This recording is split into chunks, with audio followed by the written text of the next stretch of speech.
This is the Politics of Everything, and I'm your host, Amber Daines. Welcome to the podcast where we want to discuss the politics of everything, from money to motherhood, nutrition to narcissism, startups to secularism, the environment to equality, and much more. Our guests are experts in their field or topic of choice, even if you've not yet heard their name. This is a bipartisan podcast, so while we love exploring varied views and get a buzz from a healthy debate, by no means is this a one-sided forum for any one political view. So please listen up and enjoy the politics of everything. For many of us, the idea that one day we will have a family of our own is seen as a rite of passage. We also assume that in 2017, the wonders of technology, modern medicine, and our own knowledge about health and well-being means that women can fall pregnant and have babies later in their life, in their 30s and their 40s, and so on. While we know this is not 100% true, the world of IVF and other fertility treatments have become a booming industry. Today, I'm speaking with Tasha Jennings about the politics of fertility. Tasha leads a practice that provides expert information specifically focused on fertility, conception, and those precious initial stages of pregnancy. She has a wealth of experience and an online resource called Conceive Baby for all couples wishing to start a family. Welcome to the show, Tasha. Thanks very much. It's a pleasure to be a part of the program. Tell us a little bit about your background and how you came to the point where you basically are today a fertility expert. Yeah, well, I've been a naturopath for almost 20 years now. Scary to think about. And during that time, I've ironically largely worked in the pharmacy industry. I'm a big believer that all modalities of healthcare should be working together, and I've never really understood the sort of us versus them disparity that there often is between Western and alternative medicine. We're all working towards the same outcome as far as I'm concerned. And I do come from a very scientific standpoint. I love working with pharmacists and doctors and specialists, which is probably good since I'm now married to a doctor. Oh, how handy. Which some people say, how does that work? But as I said, we're all working towards the same end. And it's really been the past 7 years that I have specialised, as you said, in fertility and pregnancy. And my reason for specialising in this area probably was a selfish one, really.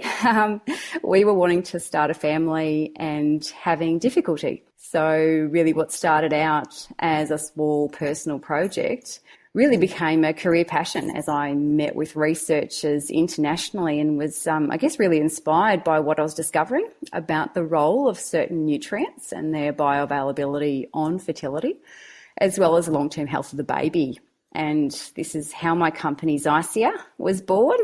And I chose the name because Zycia means life, and it's dedicated to promoting and supporting life in its earliest stages. And Zycia Natal Nutrients is the premium nutritional supplement designed to support that journey that I was going through at the time, from conception right through to pregnancy and breastfeeding. And that's available online and through specialist clinics, and it's just launched in China, which is really exciting. And around the same time, I wrote my first book, The Vitamins Guide, and then 2 years later, The Fertility Diet, which is really where my passion lies, as well as providing articles and expert comment for various media publications, which I still do and enjoy to do.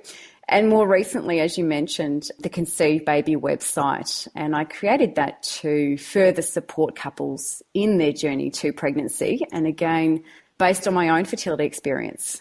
I was lucky enough to be a naturopath, so of course I had a background in health and nutrition. And with my husband being a cardiologist, we fortunately had, the knowledge and the medical contacts that meant that our fertility journey was fortunately short compared to many couples that I do speak with. And we're now blessed with 2 beautiful children. And my aim for Conceive Baby was really to bring together a team of specialists across all aspects of fertility and preconception health so that other people who were struggling like we were could have access to the type of qualified expert information that we were fortunate enough to have. Because I think, as you know, the web these days can be an enticingly evil place. I think, it seems to provide the answers to everything you're looking for. But unless you really understand what you're searching for, particularly in relation to fertility, there can also be some quite misguided and misleading information as well. Anyone with a computer these days can be an expert. And Dr. Google, as they like to call it. It sounds like you've definitely turned your combination of professional and personal experience into your business and practice today, which is fantastic. Just to kind of dive straight into the figures, I read something that in 2015, according to the Australian Bureau of Statistics, the average number of Australian women were having less babies than they were in the previous 10 years. And it's basically, some people say that, maybe 20 years ago, it was all linked to kind of the baby bonus and people were like really motivated to suddenly, have more children. And now the national fertility rate has dropped to about 1.8 children per woman, which I always find funny because it's not quite 2. So yes, averages are pretty funny to look at when you think about it in terms of humans. But I guess, the average child cost $400,000, I read somewhere, to raise from 0 to 18. So surely that sort of financial incentive doesn't really sway people. Or do you think it might have at the time, just from your own sort of knowledge and experience of the industry? Look, personally, I agree with you. No, I don't believe so. A child is a very personal decision to have a child. It's probably not even really a financial one. People have children for their own personal reasons.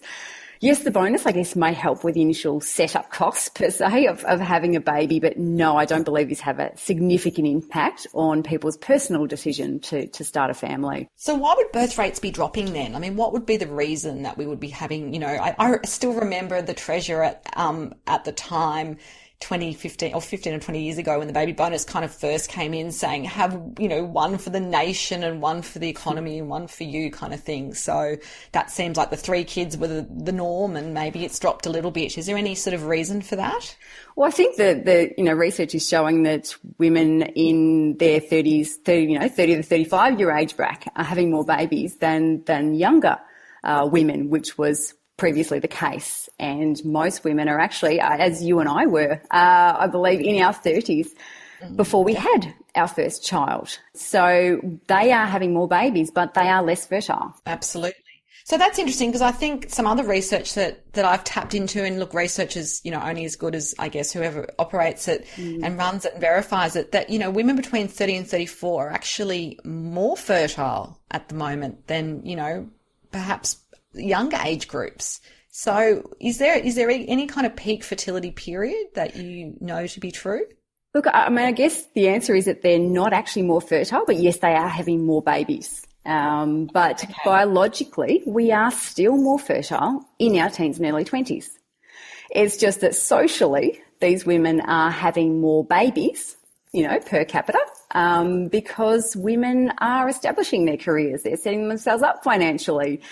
And this all takes time. So it's not until post 30, or at least, 25, as the statistics show, that women are ready to start their families. And I know I fall into that category, and so do you. And I guess jumping back to the last question, I think focusing on fertility education would be a more valuable way to increase the population than a baby bonus, because there are plenty of women in that post-30 age bracket. There's some who are having babies, obviously, lots who are having babies, but also some who are desperately wanting to have children, irrespective of any financial incentive. And I guess, in fact, I think they're probably willing to pay anything to be able to conceive, but they are struggling to fall pregnant because the fact is that, yes, they are less fertile. And it's interesting. I sort of heard something today on the radio when I was driving, talking about the idea that it's not just the women, but there's men are now having a lower sperm count than perhaps previous generations. So I think it's obviously not a one-sided issue, and you would see that in the work that you do. Oh, look, I saw headlines just this morning when I was scrolling through that, humans are becoming extinct, are going to become extinct because sperm is getting so much damage because of our pollutants. So I don't think that will be the case. It does sound extreme. Look, I think that is the extreme point, but I think that they're sending a message, and that is that we do need to look after ourselves more, and our fertility is declining because of our diet and lifestyle these days. So I guess tapping into sort of the work that you do, and I guess the deeper levels of that, what are some of the biggest myths that perhaps a lot of people have around fertility, and how can we educate the community a bit about how to maximise their opportune time to have children? Look, I think education is definitely key to all of this. And I think one of the biggest myths I find is actually around timing of conception. I think, for so long we're told how easy it is to fall pregnant and now how careful we must be with contraception. And I think, in fact, so much of our early sex education does centre around contraception and not getting pregnant, that research now shows that most women know very little about their own fertility. And I speak with Dr. Kerry Hampton in another episode of the Conceive Baby webinar and podcast series, who did her PhD research into this area, which showed that most women who present to fertility clinics aren't aware of their fertile window. And this obviously may be a super simple factor contributing to their inability to fall pregnant, because the fact is that you only have a 24-hour window in which to conceive each month from the time the egg's released at ovulation till it dies 24 hours later, if pregnancy hasn't occurred, of course. And so knowing when that fertile window is will greatly increase your chances of falling pregnant. That's amazing, isn't it? Just that simple stuff. And I think you're right. I always, when I wanted to start a family, thought I've spent, the first decade of my adult life trying not to get pregnant, and then the second kind of decade of my, into the 30s trying desperately. And, it is one of those things where we spend a lot of time talking about how not to, and then maybe we're just missing a little piece around, well, when is the best time? And I guess your role would be to help guide those couples to educate. But I suppose there's, before they even come to see you, they probably could be doing a bit of, knowledge building on their own. And it would be great to sort of have that be part of the piece, I guess, when you're learning about your body. I'm big on giving that information to people, and that's, I guess, jump on the Conceive Baby website, and we actually have a free ebook to download to find your fertile window, because I think it is something that shouldn't take getting to a fertility specialist to find out. And I think there's a lot of apps out there that can even be somewhat misleading sometimes, because I think the textbook, fertile window and ovulation time is day 14. But I think most women out there will agree that very few of us fit into the good definition of a textbook menstrual cycle. So understanding your body and your unique fertile window is the first step that I recommend, people look at and make sure they are getting the timing right for them, not just by what their app says or what the textbook says. And I guess just to touch on another myth, I think another myth is that what you eat and your lifestyle has little impact on your ability to fall pregnant, which is completely false. I mean, I find you wouldn't fuel your car with water and expect it to fire on all cylinders. Yet for some reason, we think that we can fuel our body with poor quality fuel and I guess still expect it to function at its optimal rate. And, in reality, we can actually trade our car in. This body is the only one that we'll ever have, and what we fuel it with is of great importance, not only to our overall health, but of course to our fertility and to the health of the baby that we create. Isn't that interesting? And are there any kind of, specifics around that? Is it about just eating cleaner and greener? Is it about, it's not one size fits all, but there must be some sort of tools and rules around food and your weight and all those little things which must come into it. Absolutely. I mean, eating clean, eating whole foods. I mean, what I always say to patients and anyone that I speak to is know the history of your food. A lot of the time we just pick things off the supermarket shelves. We don't know where it came from. That's why I love farmers markets, growing veggies in your backyard.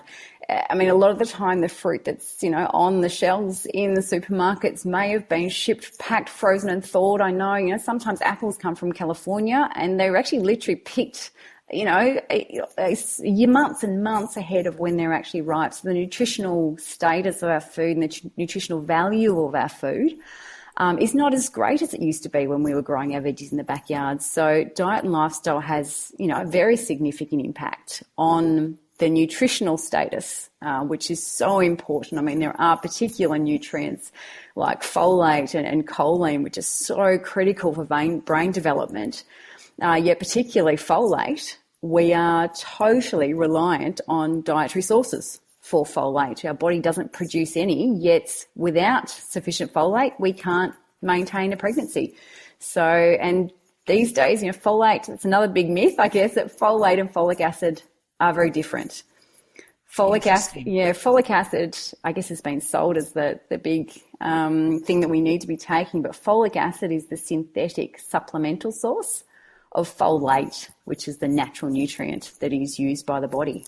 And is that what you find in green leafy vegetables and other sources? Where would you find folate? Absolutely. Yep, green leafies are your number one. And the best thing is to not, cook your veggies to the nth degree like my nan used to do, because folate is also a really unstable nutrient, which means a lot of it is lost in processing or cooking or any processes like that. So eating things in green veggies, as you said, fresh and raw, great from the farmer's market or your backyard if you can, and eating those things nice in their whole state can really optimise your folate intake. The other thing is to, I guess, be aware that if you are just taking your folic acid supplement, don't totally rely on that supplement. Always, complement it with your diet. You need to be including as much whole folate as possible.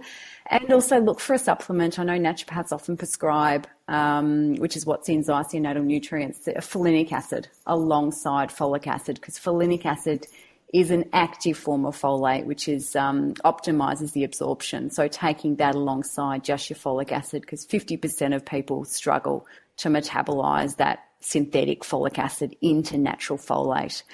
And it can be that simple for some people who are struggling to fall pregnant, that their folate levels aren't there because they're not metabolising that folic acid and they're not getting it through their diet.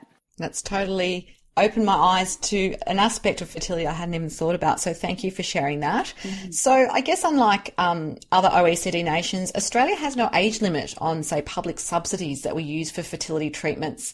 I believe in 2016, it cost Medicare more than $250 million. Mm-hmm. This is a bit controversial, but I suppose, where do you stand on this? Do you believe that is the right way for us to be going? And then some argue that, IVF practices who, are selling women in their 40s a bit of false hope shouldn't be doing this, because obviously fertility decreases and there is a point at which it can't be possible to have a baby naturally or through IVF.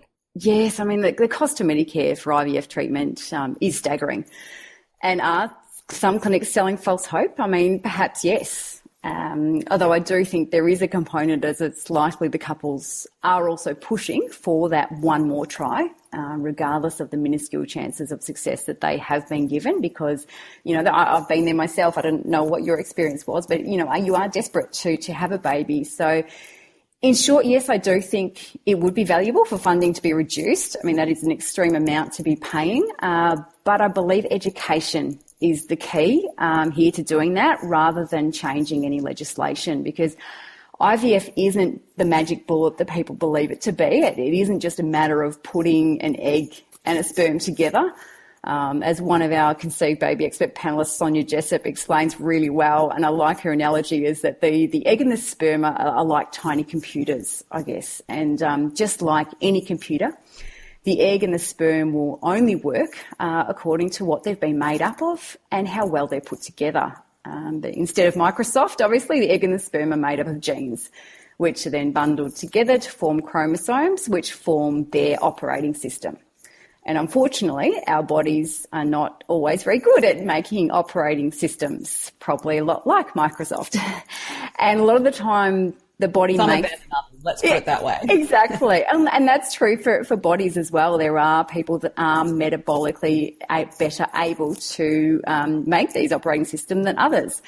And so a lot of the time, the body does make an egg where the genetic code isn't normal. And I guess by the time many people reach the point of seeking IVF treatment, they may be later in the years, and perhaps they only have 1 in 10 of their eggs that has a normal operating system within it.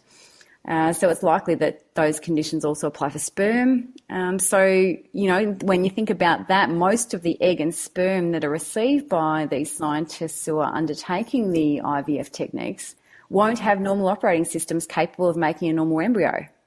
And to make matters more, worse, embryos that have these, I guess, abnormal operating systems but have still created an embryo can still result in pregnancies. but they're not strong enough to progress to a healthy pregnancy and birth, and that's where we get miscarriage. So now, miscarriage is incredibly common, isn't it? Even in sort of perhaps younger women, not necessarily women in their 40s, but I know that a lot of friends and the statistics, you're probably more across it than me, of how many sort of babies don't actually make it to, full term. Absolutely. And look, the stats are about 1 in 3, which I find incredible. And getting into this industry myself, I was amazed at how many people that I personally knew who came out of the woodwork. I think it's something we don't talk about. But when I started getting into the industry, obviously people opened up more about their miscarriages, and it is incredibly common. And yes, miscarriage risk does increase as we age. Despite what we'd like to believe, I guess we are overall less fertile as we age. Especially once we pass that 35, our fertility markedly decrease. I mean, obviously we do hear of women conceiving well into their 40s, but the chances are greatly reduced, and the chances of miscarriage do increase. And IVF isn't the magic bullet that people may assume it is. So it's really important to make sure we have a healthy egg and a healthy sperm before we actually start trying for IVF and getting that egg and the sperm get put together. So I think that's where education really should be key. So, and that's a big part of the reason. I think you may have seen the recent research show that IVF success rates increase with multiple cycles. I think that's been going around a lot lately. Exactly. I have come across that. So what role does alternative medicine play in helping boost both the women and the man's fertility when they are trying to conceive? Well, I think, again, it comes down to those lovely operating systems inside the egg and the sperm that we were talking about. If the egg and the sperm are matured in a healthy, nutrient-rich, pollutant-free environment in the body, the chances of them being healthy and normal obviously greatly increase. And look, as I mentioned, some people are metabolically better than this than others, but particularly nutrients like folate that I was mentioning are critical for the synthesis of DNA in the body. We need vitamin B12 and iron to actually create that DNA, and also we need less pollutants, like the research was showing in relation to sperm counts and the amount of pollution that we are exposed to decreasing the sperm counts. The same goes for eggs. And anything that causes a pollutant, and I'm not just talking about standing in the, outside in the smog. This is things that are harmful to the body. Basically, they're called free radicals in the body. So anything that our body can't metabolize or can't excrete, it can be harmful to the body, and that's often the build-up of cortisol from stress. That can be pesticides, herbicides that our body doesn't know how to deal with, so they can cause damage to our body and, of course, damage to our eggs and sperm. So it's really important to get plenty of antioxidants in your diet, and, that's why speaking to a practitioner, and that's where alternative medicine can play a role, because your alternative medical practitioner will understand the nutrient demands of the body for fertility and pregnancy, and they can tailor a diet to help suit your specific needs. And I wrote the fertility diet for that reason, is to help people tailor their diet and look at the key nutrients that they need to create those healthy egg and healthy sperm, which would, again, going back to your previous question, help with the subsidy as well. I mean, it would be really great for both the subsidy and for the couples to, instead of going through those multiple cycles of IVF, which are costly for Medicare, costly for the couple, as well as emotionally and physically draining those cycles, it'd be a much better result if we could boost the health of that egg and that sperm prior to retrieval to give, I guess, yourself the best chance of producing that spectacularly healthy egg and sperm to produce a thriving baby first go. Which is what we all hope for, isn't it, really? Exactly, so yeah. I think that's really well-rounded advice, and definitely in the show notes we'll have some details about how to connect and get some information from you as well, particularly that diet. That sounds a fantastic natural way to improve your ability to conceive. So changing tack a little bit, I always believe that people don't get to where they are on their own. We've always got special people in our lives. Do you have any inspirational either business people or mentors or other people in your industry that you've come across that have inspired you? And also, I guess, what have you learned from them? Probably a mentor that comes to mind, who I actually interviewed for the Conceive Baby series recently in relation to her research into choline and preconception, is Professor Marie Cordell from Cornell University in New York, who I've been in touch with for many years. And has been an inspiration of mine really since I began my journey into fertility and pregnancy research. Her research is groundbreaking and so valuable for any future mums and mums-to-be, and really for the health of our future generation as well. And I love people like Marie who are constantly curious, who challenge the status quo, I guess, who always ask why. And I think that's definitely a lesson I've learned. If something doesn't feel right or you're unsure for any reason or you don't know, just ask why. And if you don't get the answers you need, keep asking. And I think that's particularly relevant for people who are struggling with fertility. You know, I work with some amazing specialists who are so committed to achieving the best outcome for their patient, but when it comes to your fertility, no one will care more about it than you. And I mean, I understand that firsthand. Get second and third opinions if you agree, and jump on the Conceive Baby website and get advice from our range of specialists. And I really appreciate people like Marie who are really out there making new discoveries that can benefit a whole generation. I find that truly inspiring. Excellent. So just to wrap up, what final thought would you like to leave the listeners with today? And I guess, is there any kind of tips you have in terms of how to get your head around politics of fertility? Well, I guess the biggest message that I like to get across, and anyone who knows me will know this quite well, is that being the best mum, or dad for that matter, starts well before birth. So I think the politics of fertility really gets into when we don't understand what we're doing with our fertility, as we get older.